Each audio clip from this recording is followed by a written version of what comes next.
আলোচনা সভা সম্মানী সভাপতি উপস্থিত মিরপুর থানার নেতৃবৃন্দ সবাইকে জানাই অভিনন্দন।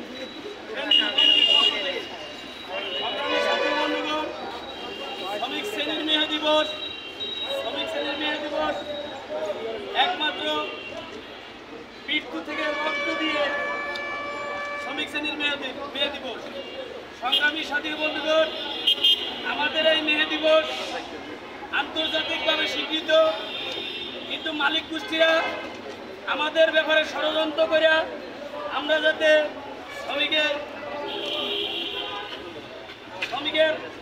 মহিলা মেয়ে যদি আমরা পালন করতে না পারি, তারা বিভিন্ন ধরনের ষড়যন্ত্র করে মামলা বিভিন্ন ধরনের বহিরাগত লোক দিয়ে আমাদের বিভিন্ন ধরনের টর্চারিং, বিভিন্ন ধরনের আক্রমণ হ্যারাসমেন্ট করা। সংগ্রামী সাথী বন্ধুগণ, মানুষ যদি বাইরে খারাপ থাকে, আমি বাইরে বলতে চাই, আমাদের এই মেয়ে দিবসে 1918 সালে এই মেয়ে দিবস শুরু হয়েছে। সেই জায়গায় শ্রমিক শ্রেণী রক্ত দিয়ে মেয়ে দিবস করছে, আর এই